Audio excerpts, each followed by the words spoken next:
I'm smiling today because for the first time this season, the Miami Hurricanes actually played a complete performance and they sustained it for 4 quarters. You are Locked On Canes, your daily podcast on the Miami Hurricanes, part of the Locked On Podcast Network, your team every day.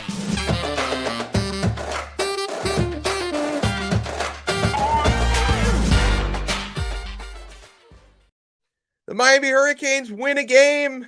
They win. And they didn't have to go to 4 overtimes to do it. They beat the Georgia Tech Yellow Jackets in Atlanta 35-14. I am your host, Alex Donno. I'm a University of Miami alumnus, longtime South Florida sports radio vet, and contributor to allhurricanes.com. And thank you so much for making Locked On Canes your first listen today. We're available free wherever you get your podcasts and available free on YouTube. And I know it was Georgia Tech, right? I wish they could have done that against Florida State. They obviously didn't, but saw a lot of team unity, saw some big time individual performances, saw a true freshman quarterback perform well and perform with a lot of poise. I've got a lot to be happy about right now. Big picture takeaway before we get to some of the excellent individual performances. Something that I kept feeling throughout the game, like anytime someone like Kam Kinchens or Jaylan Knighton or Jacurri Brown would step up and make a big play, throughout the season, we have been rightfully frustrated by Miami's schemes on both sides of the football, especially offense, right? Always vanilla and sometimes downright insufficient, okay?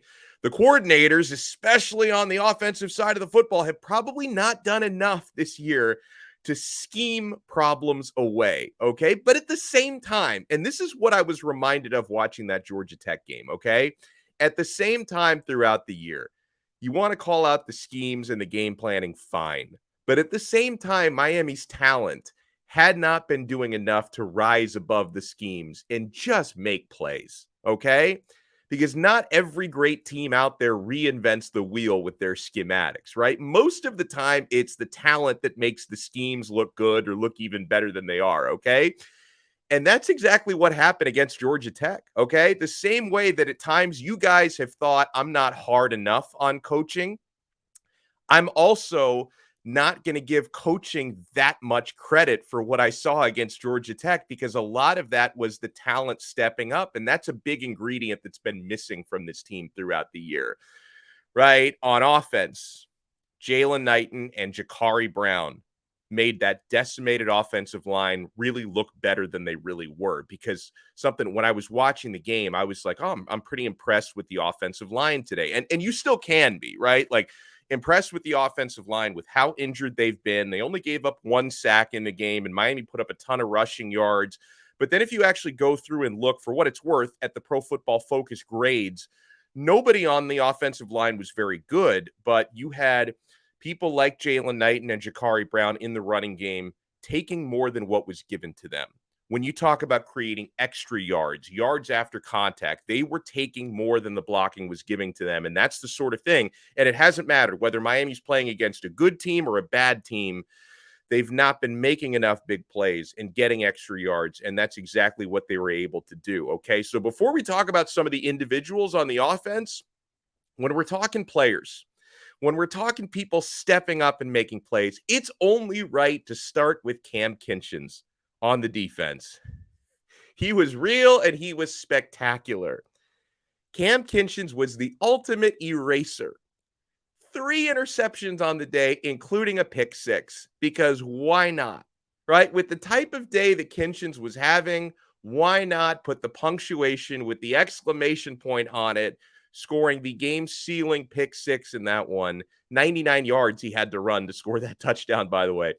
We haven't seen a game like that from a Miami safety since. I was looking through, the history books and the stat books for Miami, all that. The last time we had a game like that from a Miami safety, it was Kenny Phillips back in 2006. So it's been 16 years. Kenny Phillips had a 3-interception game against Duke that year in 2006. And yeah, when Kam Kinchens ran 99 yards down the field for that touchdown, not comparing the two players. One is a Pro Football Hall of Famer. The other Might be. I don't know. The odds are obviously against that. But when I was watching Kinchens run 99 yards for that touchdown, it did remind me a little bit of Ed Reed back in the day, because I go way back watching Miami football. So I was happy about that.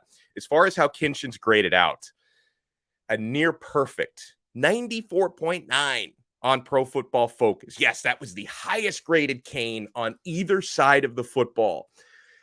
Man, this guy is a player. He is a player. He will continue to be a player. And what I love is, and we saw some of these on both sides of the ball, folks, when you have someone have a game like that, this locker room, they needed some happiness. They needed some excitement. They needed something to be just proud of, and especially coming off of Florida State, because another big picture thought here is, how many times over the years, even this year, have we seen it that you lose a tough game and you allow that to linger? You lose a tough game and that becomes 2 straight losses, 3 straight losses over many years. I remember, when Miami had that very unfortunate 7-game losing streak against Florida State.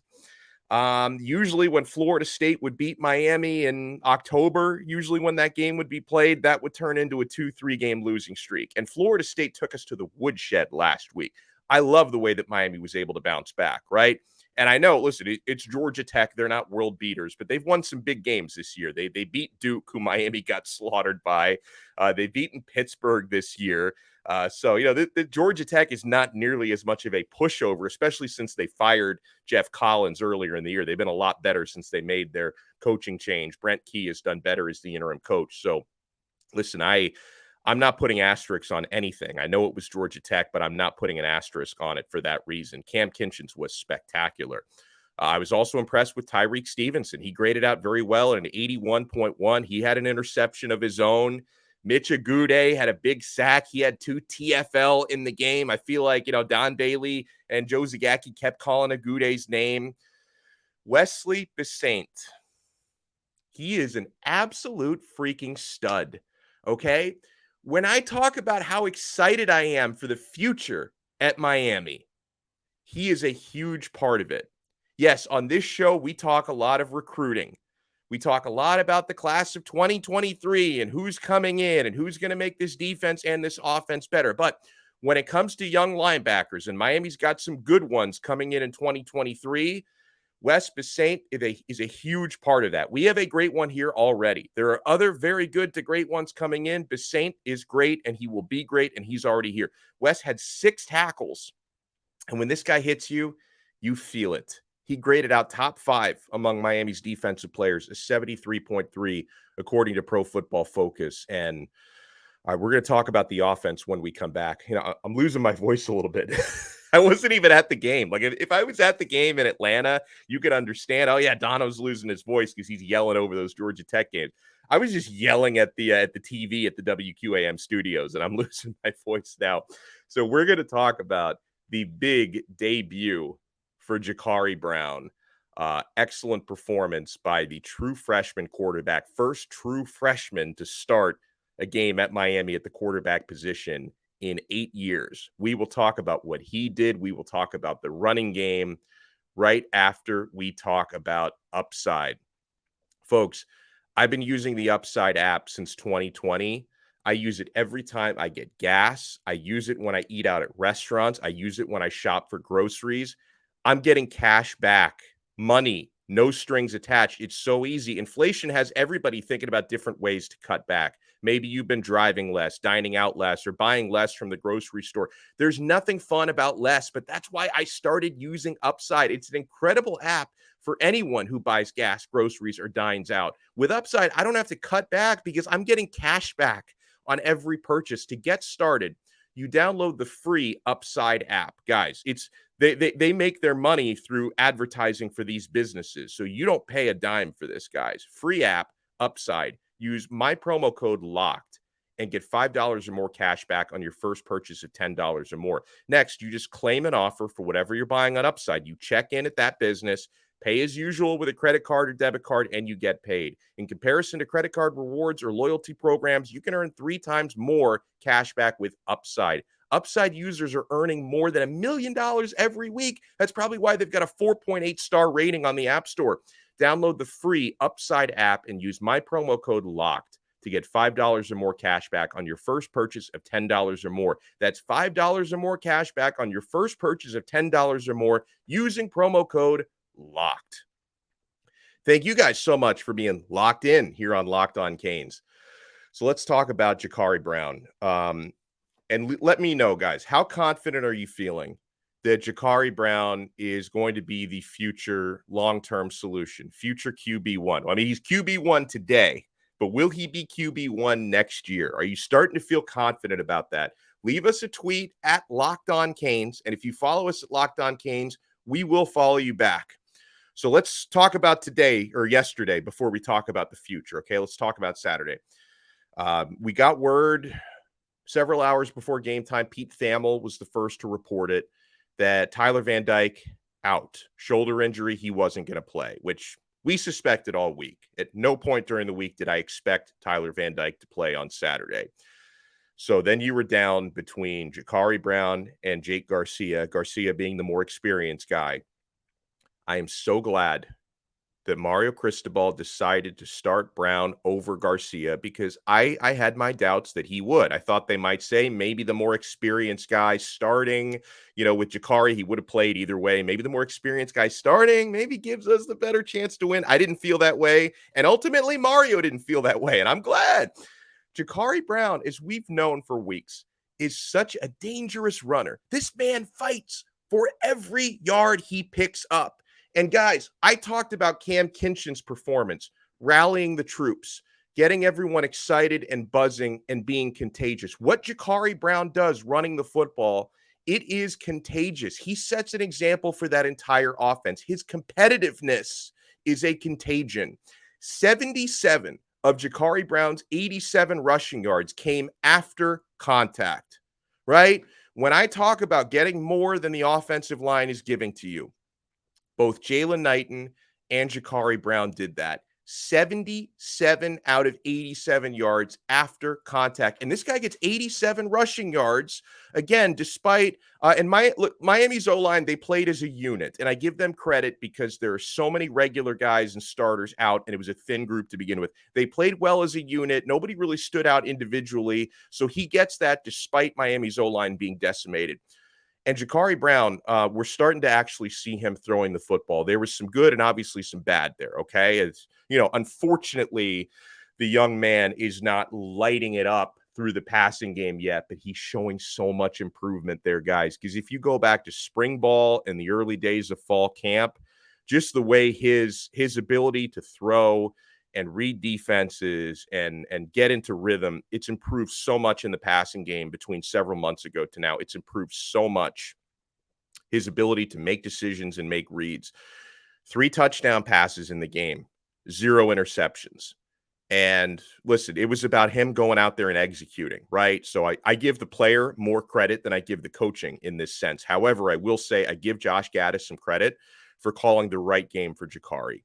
He only actually took 2 deep shots. And by deep, I mean over 20 yards. He only took 2 attempts of more than 20 yards downfield, and he overthrew both of them, right? That's what he's got to work on.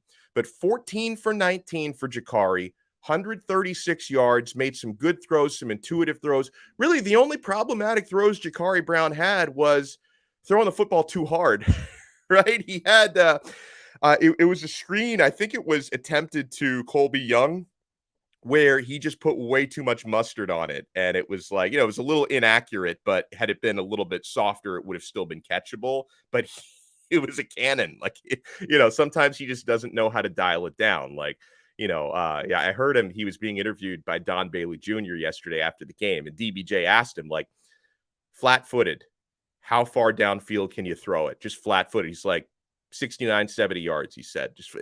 And I don't doubt it. Like, I don't feel like Jacurri was lying about that. The guy has a cannon. Like, he's got to know how to harness that strength a little bit, okay? So he overthrew both of the deep attempts that he had. But as far as and very conservative, because almost everything was thrown between 10 to 20 yards. He actually had several that were thrown right at the line of scrimmage. I give Josh Gaddis credit for calling the right game plan, I think, for a true freshman starting his first game. And it was also the right game plan against Georgia Tech, right? Because that was good enough to beat the Georgia Tech Yellow Jackets, right? Because, he's going to need to attack down. I'm assuming Jacurri Brown's going to start against Clemson. That's a safe assumption. He's going to need to attack down the field more against Clemson because if nothing else, it's going to be a lot harder to run the football against Clemson.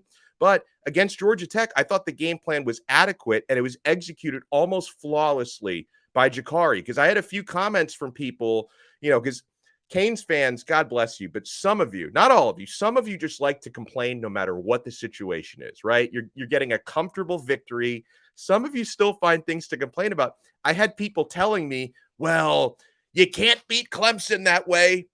You can't beat Clemson with that kind of a game plan. And I'm just like, but you weren't playing Clemson today. Let's cross that bridge when we get to it, right? Because if Josh Gaddis came out against Georgia Tech with a Clemson game plan, and his quarterback maybe starts throwing interceptions unnecessarily because of that, when you can run all over these guys, wouldn't you be criticizing the coordinator for that? Let's take it one game at a time, right? Don't criticize the Georgia Tech game plan because you don't think it would work against Clemson. Let's cross that bridge when we get to it, man. Yeah, so Jacurri cannon for an arm. And right now, with the confidence he's playing with the emerging dual threat ability that he's got, and I'm starting to call him a dual threat guy because a couple of weeks ago, I would have just said he's not a dual threat because I don't know if he can throw. But now that we see he's getting more confident throwing the football and he's already an excellent runner, yeah, Jacurri Brown is emerging as an excellent dual threat quarterback. The only thing that might be holding him back right now at this moment is creating more touch on his throws. They don't all have to be the 100-mile-an-hour fastballs, all right? And yeah, Jacurri Brown, he became the first true freshman to start at quarterback for Miami since Brad Kaya did it way back in 2014. And then you add a couple of other storylines beyond that. Jacurri is a Georgia kid, so he did it in his home state, and he had family. I believe it was his mom and others who were at the stadium watching him, because I saw this great. I'm not sure if they captured it on the television. Maybe they did, but I watched a video clip of it on social media. Jacurri Brown, like finding his family in the stands. They were near the front row, I think, in one of the corners, and he like jumps up there to greet his family, and it was just a really cool moment, like a really, really cool moment, because that's a huge milestone in this man's life, right? And to get a victory and a solid performance in the process, first collegiate start, something he will never forget for the rest of his life. And it definitely creates a very interesting wrinkle here for the present and future of quarterback at Miami. Obviously, there's no reason not to ride with Jacurri for the rest of the year. Tyler Van Dyke clearly not healthy. Let him get healthy. Then what happens next season, right? If Jacurri finishes the year strong, Tyler Van Dyke is certainly going to have a decision to make. I doubt he's going to decide to try and go pro. That doesn't seem like, who am I to say? But that doesn't seem like, the best time to do that with the way the season has gone. So does TVD decide to stick around? Does he decide to hit the portal? Same thing for Jake Garcia, who I suspect is going to hit the portal. Now, I'm going back a few days, but we got some tough news in recruiting down here that Jaden Rashada, 4-star quarterback who was committed to Miami, flipped from Miami to Florida. Tough news. I didn't sugarcoat it on the episode we did about it. I'm not going to sugarcoat it today, but maybe I will a little bit, because I get like seeing a true freshman blossoming the way that Jacurri Brown is at quarterback. It's got to make you feel a little bit better about the future, even after losing Jaden Rashada. And Emory Williams is still planning to come in, who's a good quarterback who's going to be in the class of 2023. But if Jacurri can keep developing at the way he has been this year, and looks like he could end up being a starting caliber quarterback at the U for the next couple of years to come, it's got to make you feel a little bit better. It softens the blow of losing Jaden Rashada is all I'm going to say. It softens the blow. Still hate to lose that player, especially to Florida, but it softens the blow a little bit. We're going to give out some more game balls when we come back, because heck, we just talked about the quarterback. We still got to talk about the running back that put in an awesome performance. So we have more to get to on this reaction episode of Locked On Canes. Keep it locked right here. This week's thrilling moment in college football is brought to you by Nissan. The thrilling designs behind the new lineup from Nissan are intended to empower drivers in vehicles as capable as the driver themselves. When I think of unbelievable abilities on the field for this week's thrilling moment, it has to be, and it's a no-brainer, guys. Let me paint the picture for you. Fourth quarter, Saturday night against Georgia Tech. Miami leads 28-7 in the game, but Georgia Tech is in the red zone at the Miami 12, trying to make this a game and pull within 2 touchdowns with almost 3 minutes left on the clock. And then you know who steps up? Kam Kinchens steps up. Kam Kinchens picks off Zach Gibson, getting his 3rd interception of the game, and he finds nothing but green grass in his path. He catches it at the 1, and then he takes it 99 yards for the game-sealing touchdown. That gave Miami their 35th point of the game after the extra point. Canes would go on to win 35-14. Kam Kinchens provides our thrilling moment, and this segment has been inspired by the thrilling new designs featured across Nissan's new lineup of vehicles. Pursue what thrills you in the all-new Frontier, Armada, or Pathfinder today. Available now at nissanusa.com. Hey, thank you so much for making Locked On Canes your first listen today. Part of the awesome Locked On Podcast Network, your team every day. Oh, you know who else had a big game yesterday? It was such a welcome sight. Jaylan Knighton, the Rooster. The Rooster had an excellent game. We found out a few hours before the game kicked off that Henry Parrish wasn't going to play. So Knighton gets his number called.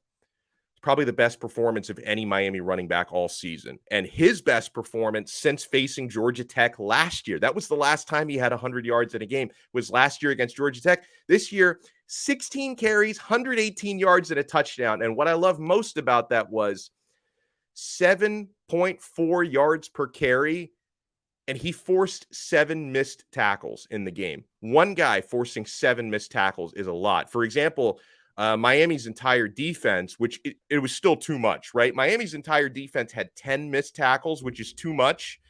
Corey Flagg had 2 of those, by the way, 2 missed tackles, but Miami's entire defense missed 10 tackles. One guy, Jaylan Knighton, forced 7 missed tackles from the opposing D. So that was really impressive stuff. He's got his confidence back, the Rooster. And it didn't even start this week. It started last week. But you remember, like, the toughest stretch of his career so far was kind of like the midway point of the year. He had that stretch where he lost 3 fumbles in 4 games, was clearly in the doghouse from the coaches, was benched against Virginia. I love a good redemption story. And I think Rooster is putting one of those together right now. He showed flashes against FSU last week, had a 45-yard gain and like a 23-yard gain against Florida State. And then he has a complete game against the Georgia Tech Yellow Jackets. So again, I don't know what the future is going to hold for Knighton, because obviously frustrated throughout the year. I don't know if he's going to hit the portal or stay at the U. I hope he stays at the U. Either way, I want all the best for Rooster, and I want him to know he is loved by the Miami fans. And we know he's capable of putting together games like he put together on Saturday, because that was his MO last year. He's starting to do it again this year. I want to see him contribute big time for the next 2 weeks. This is an electric playmaker when he's on his game. Okay, so Jaylan Knighton, he gets a game ball, no question, right? The first 2 game balls that I would give out, obviously, Kam Kinchens, Jacurri Brown, Jaylan Knighton gets one of those. I was happy with Brashard Smith as well. Now, I know, like, nobody in the receiving corps, because Miami didn't throw the ball a whole lot, right? Very conservative through the air.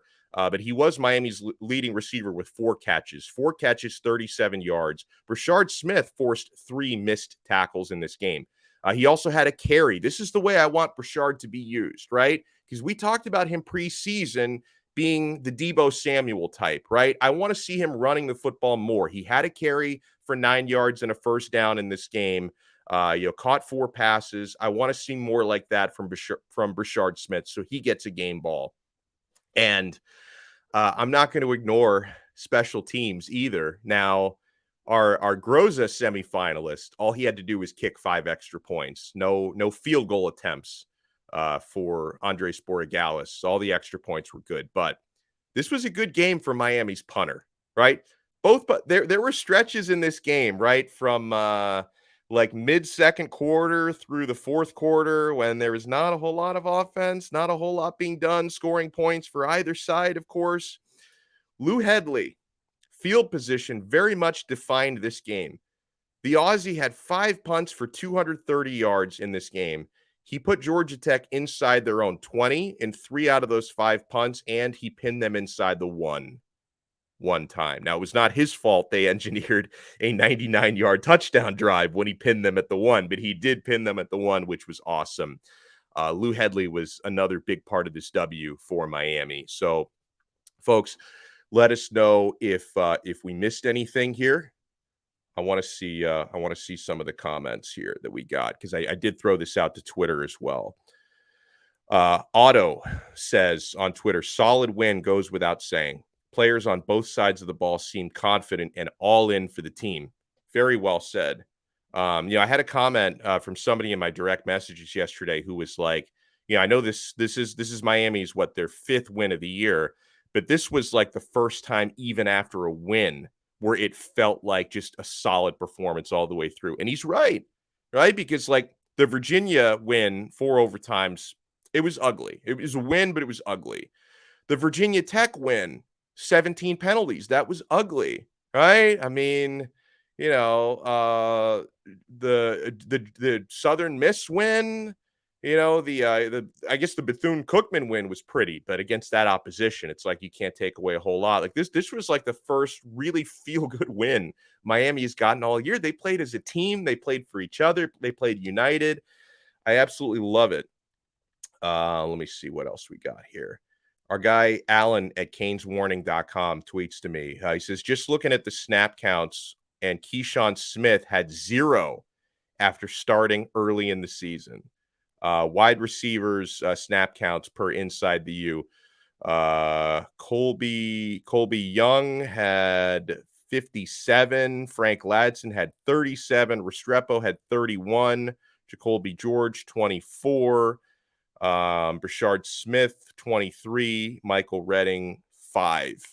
And Keyshawn Smith, 0. And then someone responded to that and said, yeah, K5 is going to be transferred. I don't know. I mean, I know we do some speculation on transfers here, because I'm not going to say we've never done it, because we did it like 10 minutes ago talking about Jake Garcia. But it's one of those things. Like I want to be fair. I want to be fair to these young men, because I don't know what's going on behind the scenes. I surely don't know what they're thinking. Okay.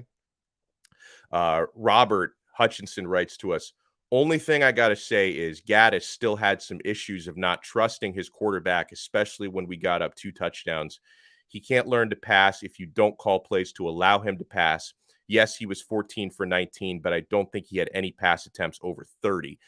Ooh, I think the one, I know he had 2 pass attempts over 20. I think the one that he overthrew in the end zone, I want to say that was around 30. It might have been under 30. You might have been right about that. That was the longest shot he took in the game, and he overthrew it. I'm not sure exactly if that was over 30 or not. Listen, I felt at times that in like the third quarter, early into the fourth, that they were calling plays just not to lose. It ended up working because talent bailed you out, right? Kam Kinchens and Jacurri Brown and Jaylan Knighton basically bailed you out of that. So I can understand it. But then on the flip side of it, I can also say, true freshman quarterback, Miami's so desperate for wins, I can forgive a little bit of conservativeness, right? I can, especially at times when you've seen like Jake Garcia go out there and just become an interception machine when you're not conservative. I think they were definitely trying to protect Jacurri, but were they trying to protect him too much, I think is the question. So thank you guys so much for the feedback. I think we got some more tweets. I apologize if I skipped over any. We got a Monday episode coming up, so we'll talk more about it on Monday. So guys, Miami gets it done, a dub, 35-14. Now it's on to Clemson. We'll talk about that throughout the week on another episode of Locked On Canes, part of the awesome Locked On Podcast Network. Your team every day.